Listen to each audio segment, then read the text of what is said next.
ইসরায়েলের শক্তিশালী মিসাইল হামলার মাধ্যমে নতুন নেতা নির্বাচনের বার্তা দিল ইরান। মোস্তফা খামেনি নতুন সর্বোচ্চ নেতা হওয়ায় উল্লাসে মেতেছেন ইরানিরা। এদিকে ইরানের শাসক গোষ্ঠীকে ক্ষমতাচ্যুত করতে মরিয়া আমেরিকা। নতুন নেতার উপর হামলা না চালাতে হুঁশিয়ারি দিয়েছে চায়না। ইরান যুদ্ধের সবশেষ খবর জানাতে পুরো আয়োজন জুড়ে আপনাদের সাথে আছি আমি ইসরাত মুক্তি।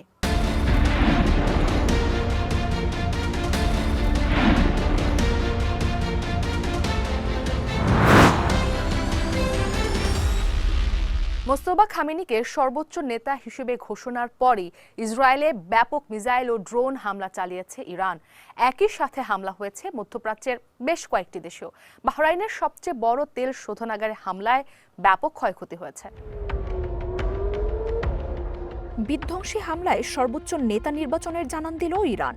রবিবার রাতে আয়াতুল্লাহ খামেনির ছেলে মুজতবা খামেনিকে নতুন সুপ্রিম লিডার হিসেবে ঘোষণা করা হয়। এর পরপরই ইসরায়েলের তেল আবিব, হাইফা, জেরুজালেমে মিসাইলের বহরে হামলা করে আইআরজিসি। গণমাধ্যমগুলো জানিয়েছে ইসরায়েল জুড়ে অন্তত 15টি বিস্ফোরণের শব্দ শোনা গেছে। আইআরজিসির ছোড়া ব্যালিস্টিক মিসাইলগুলো গুচ্ছ বোমা ব্যবহার করছিল বলে ধারণা করা হচ্ছে। একই সাথে খুররাম শহর, ফাত্তাহ ও খাইবার মিসাইলে ইসরায়েলে আঘাত হেনেছে বলেও তথ্য উঠে আসছে। এছাড়াও ইসরায়েলের সামরিক স্থাপনা লক্ষ্য করে ড্রোন হামলাও চালিয়েছে ইরান। আবাসিক ভবনে ক্ষয়ক্ষতি সহ হতাহতের ঘটনাও ঘটেছে। একই সাথে মধ্যপ্রাচ্যের দেশগুলোতেও একযোগে হামলা চালিয়েছে আইআরজিসি। ইরানের মিসাইল হামলার কথা নিশ্চিত করেছে কাতার। দোহার আকাশে 12টির বেশি বিস্ফোরণের শব্দ শোনা গেছে বলে জানিয়েছে আল জাজিরা। হামলার জেরে দেশটিতে সতর্কতার মাত্রা বাড়ানো হয়। বাহরাইনের সিত্রা এলাকায় ড্রোন হামলায় অন্তত 32 জন আহত হওয়ার খবর পাওয়া গেছে। সৌদি আরবের সেবা তেলকেন্দ্রের কাছে একাধিক ড্রোন শনাক্তের কথা জানিয়েছে দেশটির প্রতিরক্ষা মন্ত্রণালয়। এছাড়াও রাজধানী রিয়াদে অন্তত 2টি ড্রোন ভূপাতিতের কথা জানিয়েছে দেশটি। ইরানের আক্রমণ থেকে রেহাই পায়নি আরব আমিরাতও। ফুজাইরা অঞ্চলে মিসাইল ও ড্রোনের ধ্বংসাবশেষ থেকে আগুন ধরে যাওয়ার পর তার নিয়ন্ত্রণে কাজ চলছে। এদিকে বিশ্লেষকরা বলছেন মোজতবা খামেনিকে সুপ্রিম লিডার হিসেবে নির্বাচিত করা ইরানের প্রতিরোধের শক্তিশালী বার্তা দিচ্ছে। মোজতবা খামেনিকে নিয়ে আনুষ্ঠানিক কোনো বার্তা না দিলেও কট্টরপন্থী এই নেতার নির্বাচনে যে ট্রাম্প খুশি নন তা জানাচ্ছে আন্তর্জাতিক গণমাধ্যমগুলো। তবে এই বিষয়টি রেড লাইন ও তাতে বাইরের কোনো আধিপত্য ইরান সহ্য করবে না। এরই মধ্যে নবনির্বাচিত সর্বোচ্চ নেতার প্রতি আনুগত্য জানিয়েছেন ইরানের president, parliament speaker, paramilitary Basij বাহিনী, supreme national security council, national police, intelligence ও ডিফেন্স বাহিনী। সর্বাত্মক আনুগত্য প্রকাশ করেছে দেশটির সবচেয়ে শক্তিশালী বাহিনী আইআরজিসিও। মার্জিয়া উপমা, one international desk.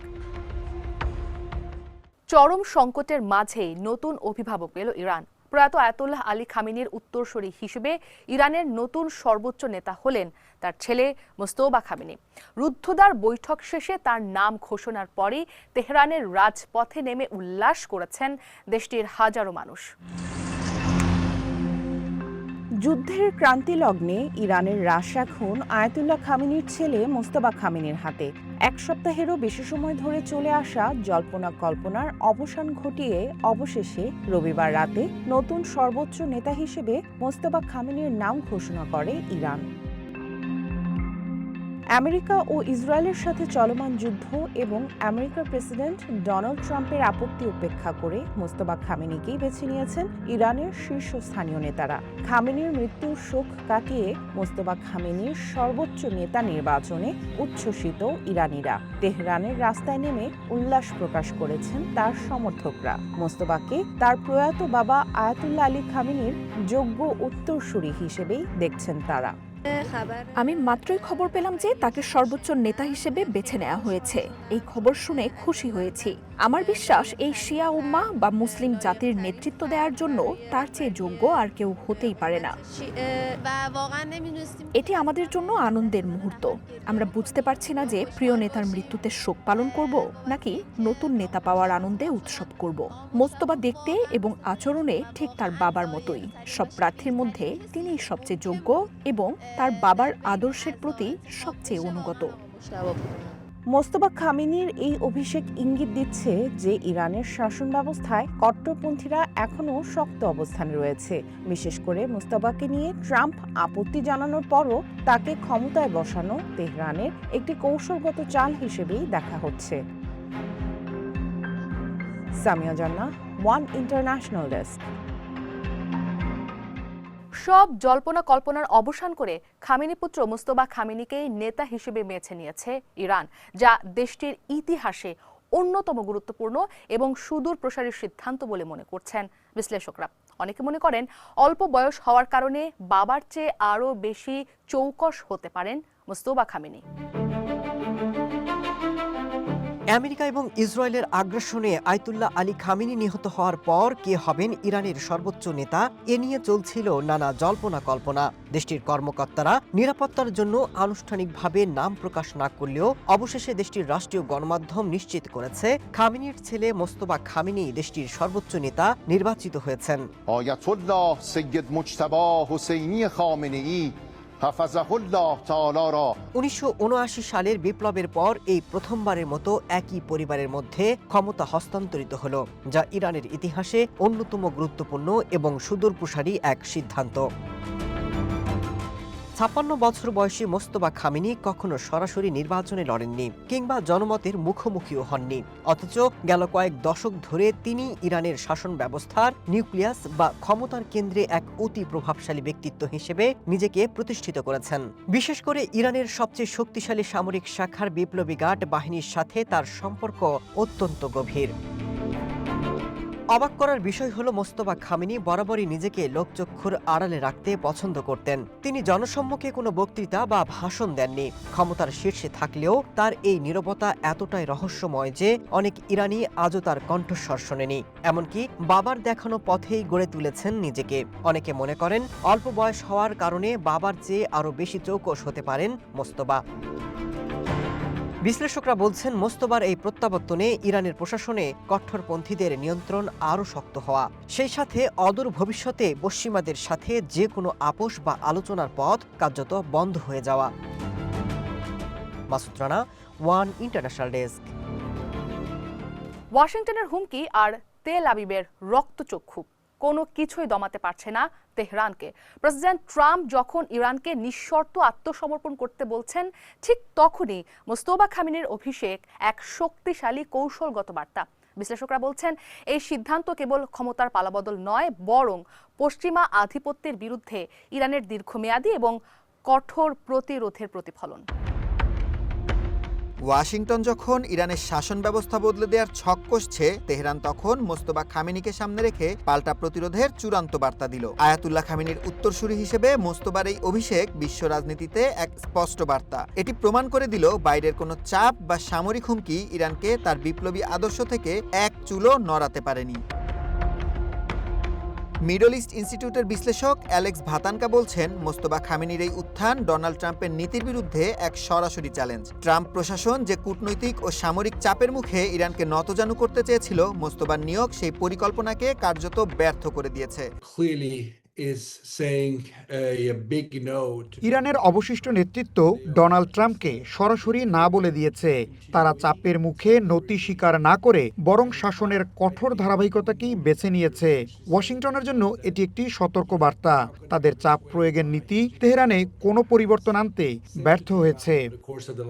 Mostafa Khamenei কেবল একজন ধর্মীয় নেতা নন। দীর্ঘ 20 বছর ধরে তিনি কাজ করেছেন ইরানের গোয়েন্দা ও সামরিক বাহিনীর প্রাণকেন্দ্রে। তার রাজনৈতিক চরিত্র খামেনির চেয়েও অনেক বেশি কঠোর ও আপোষহীন। গোয়েন্দা ও সামরিক বাহিনীতে তার গভীর প্রভাব তাকে এক লৌহ মানবে পরিণত করেছে। যেখানে তার পিতা কূটনীতির সুযোগ রাখতেন, মোস্তফা সেখানে কেবল সামরিক শক্তির ভাষায় কথা বলায় বিশ্বাসী। পশ্চিমাদের সংস্কারের সব আশায় গুড়ে বালি দিয়ে তিনি এখন তেহরানের এক দুর্ভেদ্য দেয়াল হিসেবে দাঁড়িয়েছেন।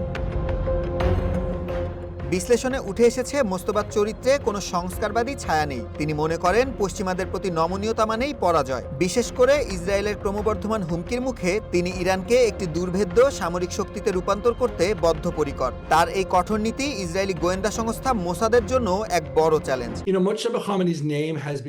মোস্তফা খামেনি এমন একজন আদর্শিক কাঠামোর অংশ যারা ঘরোয়া ও আন্তর্জাতিক উভয় ক্ষেত্রেই শক্তি প্রয়োগে বিশ্বাসী।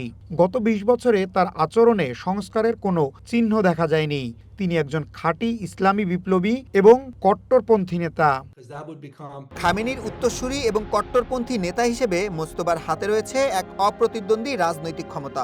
বিশ্লেষকরা বলছেন এই শক্তিশালী অবস্থান তাকে দুটি ভিন্ন পথে নিয়ে যেতে পারে। তিনি যেমন নিজের আদর্শে অটল থেকে ইরানকে বিশ্ব থেকে আরও বিচ্ছিন্ন করতে পারেন, তেমনি নিজের শর্তে বড় কোনো পরিবর্তনের সাহসী সংকেতও দিতে পারেন, যা অন্য কোনো নেতার পক্ষে হয়তো কখনোই সম্ভব হতো না। এদিকে ট্রাম্প তার প্রতিক্রিয়ায় জানিয়েছেন যে মোস্তফার নির্বাচনে তিনি সন্তুষ্ট নন। এই অবস্থায় আন্তর্জাতিক মহলে এখন একটাই প্রশ্ন ঘুরছে, ট্রাম্প কি পারবেন মোস্তফাকে থামাতে? সুলাইমান সবুজ, ওয়ান ইন্টারন্যাশনাল ডেস্ক। ইরানের বর্তমান শাসন ব্যবস্থার পতন ঘটাতে মরিয়া ওয়াশিংটন। তেহরানের মসনদ থেকে ক্ষমতাসীনদের সরাতে যা প্রয়োজন সবই করবে আমেরিকা, এমন মন্তব্য করেছেন দেশটির যুদ্ধমন্ত্রী পিট Hegseth.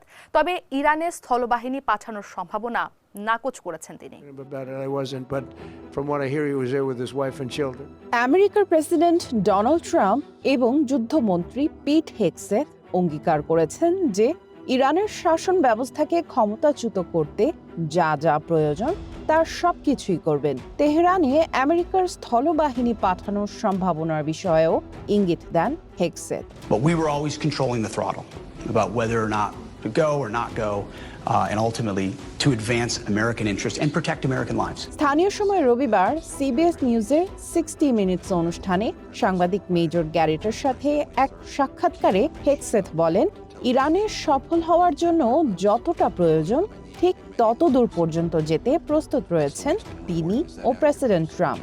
President Trump's approach has been our interest in advancing those interests from the beginning. And so the fact that intelligence was gathered, whether from Israelis or ours, and always checked. ইরানে America ও ইসরায়েলের হামলার তীব্রতা বাড়ার মধ্যে পিট হেগসেথের এই মন্তব্য বেশ তাৎপর্যপূর্ণ। সাক্ষাৎকারে স্থলবাহিনী মোতায়েনের সম্ভাবনার সম্পর্কে আমেরিকার যুদ্ধমন্ত্রীর কাছে জানতে চাওয়া হলে তিনি কোনো সুনির্দিষ্ট উত্তর দেননি। তিনি স্পষ্ট করে বলেন, ইরানের বিরুদ্ধে অভিযানে সীমাবদ্ধতা নিয়ে শত্রু বা সংবাদ মাধ্যমের কাছে কোনো তথ্য প্রকাশ করবেন না। The fact that intelligence was gathered, whether from Israelis or ours, and always checked. তবে যুদ্ধে সফল হওয়ার জন্য ইরানে স্থলবাহিনী মোতায়েনের অধিকার তাদের রয়েছে বলে মন্তব্য করেন হেগসেথ। স্থলবাহিনী পাঠানো হোক বা না হোক, কোনো বিশেষ বিকল্প পথ খোলা না রাখলে তা অবিবেচকের মতো কাজ হবে বলে মনে করেন তিনি। Metrics are shifting, dust is settling, and more forces are arriving. It's very early. And as President Trump has said, we will take all the time we need. গত সপ্তাহে প্রেসিডেন্ট ডোনাল্ড ট্রাম্পও ইঙ্গিত দিয়েছিলেন যে প্রয়োজনে আমেরিকান বাহিনীকে ইরানে পাঠানো হতে পারে। এছাড়া ট্রাম্পের সাথে সুর মিলিয়ে হেগসেথ স্বীকার করেছেন যে সংঘাত অব্যাহত থাকায় হতাহতের সংখ্যা নিশ্চিতভাবেই বাড়বে। তিনি বলেন, এমন বড় ধরনের সংঘর্ষে হতাহত অনিবার্য। Only the United States of America could lead this. Only us. Samia Jannah, one international desk. Mostafa খামেনিকে আয়াতুল্লাহ খামেনির স্থলাভিষিক্ত করাকে ইরানের অভ্যন্তরীণ ব্যাপার বলে মন্তব্য করেছে চায়না। দেশটির পররাষ্ট্র মন্ত্রণালয়ের মুখপাত্র জানান, সংবিধানের ওপর ভিত্তি করেই সর্বোচ্চ নেতা বেছে নিয়েছে ইরান। নতুন নেতার উপর হামলা না চালাতে সতর্ক বার্তা দিয়েছে চায়না। ইরানের প্রতিষ্ঠিত আইনি ব্যবস্থা অনুসারেই এই সিদ্ধান্ত নেওয়া হয়েছে। মোস্তফা খামেনিকে দেশের সাংবিধানিক পদ্ধতির মাধ্যমেই নির্বাচিত করা হয়েছে। যে কোনো পরিস্থিতিতেই অন্য দেশের অভ্যন্তরীণ ব্যাপারে হস্তক্ষেপের বিরোধিতা করে চায়না। ইরানের সার্বভৌমত্ব, নিরাপত্তা ও ভূখণ্ডগত অখণ্ডতার প্রতি অবশ্যই সম্মান জানানো উচিত। ইসরায়েলের বিরুদ্ধে আবারও সাদা ফসফরাস ব্যবহারের প্রমাণ মিলেছে। আন্তর্জাতিক মানবাধিকার সংস্থা হিউম্যান রাইটস ওয়াচ জানায়, লেবাননের দক্ষিণে জনবসতিপূর্ণ এলাকায় নিষিদ্ধ সাদা ফসফরাস ব্যবহার করেছে ইসরায়েলি বাহিনী, যা গুরুতর আন্তর্জাতিক আইনের লঙ্ঘন। দক্ষিণ লেবাননের জনবসতিপূর্ণ এলাকায় নিষিদ্ধ সাদা ফসফরাস ব্যবহার করেছে ইসরায়েল প্রমাণ পেয়েছে আন্তর্জাতিক মানবাধিকার সংস্থা হিউম্যান রাইটস ওয়াচ। সংস্থাটি বলছে এটি আন্তর্জাতিক মানবাধিকার আইনের গুরুতর লঙ্ঘন।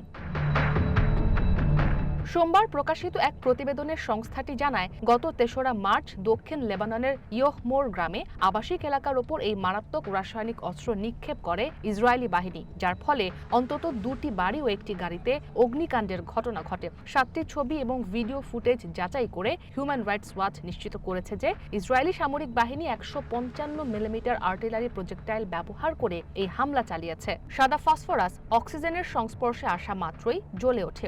এটি মানবদেহে গভীর ক্ষত সৃষ্টি করে, যা জীবনভর যন্ত্রণার কারণ হতে পারে। সংস্থাটির লেবানন গবেষক রামজি কাইস এই ঘটনায় অত্যন্ত উদ্বেগ জানিয়ে বলেন যে জনাকীর্ণ এলাকায় এই অস্ত্রের ব্যবহার করা হয়েছে তা ওই এলাকার বেসামরিক নাগরিকদের জন্য ভয়াবহ পরিণতি বয়ে আনবে। প্রতিবেদনে আরও বলা হয়, ইসরায়েলি সামরিক বাহিনী ২০২৩ সালের অক্টোবর থেকে ২০২৪ সালের মে মাসের মধ্যেও দক্ষিণ লেবাননের সীমান্ত সংলগ্ন গ্রামগুলোতে বারবার সাদা ফসফরাস ব্যবহার করেছে। এতে ঝুঁকির মুখে পড়েছে ওই এলাকার বেসামরিক নাগরিকদের জীবন।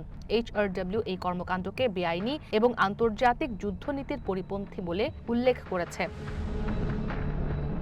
এমন অবৈধ আচরণের প্রেক্ষিতে ব্রিটেন, আমেরিকা এবং জার্মানির মতো দেশগুলোকে অবিলম্বে ইসরায়েলের কাছে অস্ত্র বিক্রি বন্ধে আহ্বান জানিয়েছে হিউম্যান রাইটস ওয়াচ। একই সঙ্গে গুরুতর অপরাধে জড়িত ইসরায়েলি কর্মকর্তাদের ওপর লক্ষ্যভিত্তিক নিষেধাজ্ঞা আরোপের পরামর্শ দিয়েছে সংস্থাটি। অন্যদিকে লেবাননের জাতীয় সংবাদ সংস্থা জানিয়েছে, সোমবারও বৈরুতের দক্ষিণ শহরতলিতে ইসরায়েলি বিমান হামলায় ব্যাপক ক্ষয়ক্ষতি হয়েছে। লেবাননে চলমান এই সংকটে এখন পর্যন্ত অন্তত ৩৯৪ জন নিহত এবং ১,০০০-এরও বেশি মানুষ আহত হয়েছেন। ইসরাত মুক্তি, ওয়ান ইন্টারন্যাশনাল ডেস্ক। ইরানকে কড়া ভাষায় আবারও সতর্ক করছে সৌদি আরব। দেশটির পররাষ্ট্র মন্ত্রণালয় বলছে, হামলা অব্যাহত থাকলে সবচেয়ে ক্ষতিগ্রস্ত হবে ইরান। মধ্যপ্রাচ্য জুড়ে তেহরানের হামলাকে জঘন্য বলছে রিয়াদ। তেল স্থাপনা, বিমানবন্দরের মতো বেসামরিক অবকাঠামোতে হামলা নিরাপত্তা ও স্থিতিশীলতাকে ঝুঁকিতে ফেলার উদ্দেশ্যে। আর ইরানের এসব হামলা আন্তর্জাতিক আইনের চূড়ান্ত লঙ্ঘন বলে অভিযোগ করেছে সৌদি কর্তৃপক্ষ। ইরানে হামলার জন্য আমেরিকার ফাইটার জেট ও জ্বালানি বিমান সৌদি আরবের আকাশসীমা ব্যবহার করছে বলে গুঞ্জন উঠেছে। তবে তেহরানের এই অভিযোগ প্রত্যাখ্যান করেছে রিয়াদ। পররাষ্ট্র মন্ত্রণালয় বলছে, যেসব এয়ারক্রাফটের আনাগোনার ভিত্তিতে এই অভিযোগ তোলা হয়েছে সেগুলো প্রতিরক্ষার জন্য কাজ করছে। ইরানের অব্যাহত আক্রমণ উত্তেজনা আরও বাড়াবে বলে সতর্ক করেছে মোহাম্মদ বিন সালমানের প্রশাসন।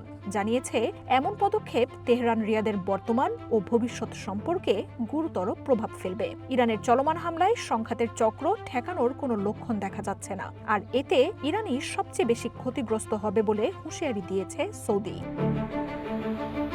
এর আগে রবিবারও তেহরানকে সতর্ক করে বার্তা দেয় রিয়াদ। কূটনৈতিক সমাধানে আগ্রহী হলেও হামলা অব্যাহত থাকলে ইরানের মতোই একই জবাব দেয়া হবে বলে হুঁশিয়ার করা হয়। সৌদির পররাষ্ট্রমন্ত্রী ফয়সাল বিন ফারহান ইরানের পররাষ্ট্রমন্ত্রী আব্বাস আরাকচির সাথে ফোন আলাপেও একই বার্তা দিয়েছেন।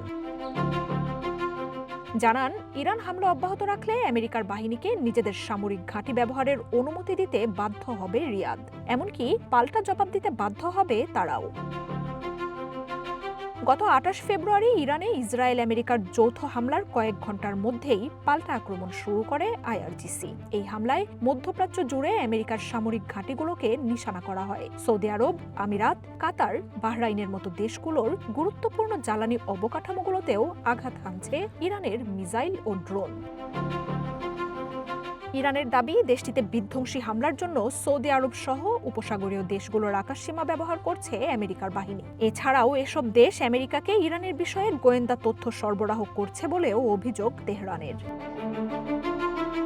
যদিও দেশগুলো তেহরানের এসব অভিযোগ নাকচ করে দিয়েছে। রয়টার্স জানিয়েছে, আমেরিকার সামরিক ঘাঁটি বন্ধ করতে মধ্যপ্রাচ্যের দেশগুলোর কাছে দাবিও তুলেছে তেহরান। মার্জিয়া উপমা, ওয়ান ইন্টারন্যাশনাল ডেস্ক। মধ্যপ্রাচ্যের দেশগুলোতে ইরানের একের পর এক হামলাকে হুমকি হিসেবে দেখছেন আরব লীগের নেতারা। এসব হামলাকে আন্তর্জাতিক আইনের লঙ্ঘনও বলছে সংস্থাটি। এছাড়া লেবানন ও প্যালেস্টাইনে ইসরায়েলি হামলা অবিলম্বে বন্ধের দাবিও জানান আরব লীগের নেতারা। মধ্যপ্রাচ্যের দেশগুলোতে ইরানের একের পর এক হামলা নিয়ে জরুরি বৈঠক করেছেন আরব লীগের নেতারা। দেশগুলোর পররাষ্ট্রমন্ত্রীরা আরব দেশের ভূখণ্ডে ইরানের হামলা নিয়ে নিজেদের অবস্থান তুলে ধরেন। এ সময় মধ্যপ্রাচ্যের দেশগুলোতে ইরানের হামলাকে হুমকি বলে উল্লেখ করা হয়। আরব লীগ কাউন্সিলের নেতারা ভার্চুয়ালে বৈঠক করেন। অধিবেশনে কাতার, সৌদি আরব, ওমান, কুয়েত আরব আমিরাত, বাহরাইন, জর্ডান এবং ইরাকের উপর ইরানের হামলার তীব্র নিন্দা জানানো হয়। সেই সাথে এই হামলাকে আন্তর্জাতিক আইনের লঙ্ঘন বলে অভিহিত করা হয়। এই ইস্যুতে আন্তর্জাতিক সম্প্রদায়ের হস্তক্ষেপ দাবি করেছে আরব লীগ কাউন্সিল। ইরানকে অবিলম্বে এই হামলা বন্ধ করতে বাধ্য করার জন্য একটি বাধ্যতামূলক রেজুলেশন জারির আহ্বান জানানো হয়। হরমুজ প্রণালী বন্ধ করার যে কোনো ইরানি প্রচেষ্টাকে বৈশ্বিক অর্থনীতি এবং নিরাপত্তার জন্য হুমকি হিসেবে সতর্ক করা হয়। সেই সাথে হিজবুল্লাহকে নিষিদ্ধের দাবি এবং লেবানন ফিলিস্তিনি ভূখণ্ডে ইসরায়েলি হামলা অবিলম্বে বন্ধ করার দাবি জানান আরব লীগ নেতারা। Masud Rana, one international desk. বিশ্ববাজারে তেলের রেকর্ড ভাঙা দামে সাধারণ মানুষের নাভিশ্বাস উঠছে। জ্বালানির বাজারে অস্থিরতা মোকাবেলায় বিভিন্ন দেশ জরুরি ভিত্তিতে নানা পদক্ষেপ নিচ্ছে। মূলত G7 এবং এশিয়ার বিভিন্ন দেশ তাদের অর্থনীতি ও সাধারণ ভোক্তাদের উপর যুদ্ধের প্রভাব কমাতে তৎপর হয়ে উঠেছে। ইরান ও আমেরিকা ইসরায়েলের মধ্যে চলমান যুদ্ধের প্রভাবে বিশ্বজুড়ে জ্বালানি তেলের দাম নিয়ন্ত্রণে হিমশিম খাচ্ছে বিভিন্ন দেশের সরকার।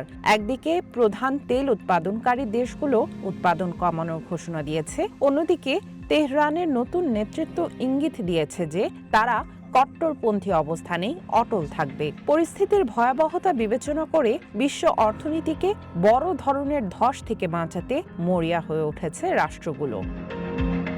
জ্বালানি সরবরাহ ব্যবস্থা বিঘ্নিত হওয়ায় জরুরি মজুদ থেকে বাজারে তেল সরবরাহের বিষয়ে আলোচনার প্রস্তুতি নিচ্ছেন 7টি ধনী দেশের জোট G7-এর অর্থমন্ত্রীরা। রয়টার্সকে ফরাসি সরকারের একটি সূত্র জানিয়েছে আজই তারা বৈঠকে বসতে পারেন। ফিনান্সিয়াল টাইমসের প্রতিবেদনে বলা হয়েছে G7-এর অন্তত 3টি দেশ এরই মধ্যে তাদের জরুরি তেলের রিজার্ভ বাজারে ছাড়ার পক্ষে সমর্থন জানিয়েছে।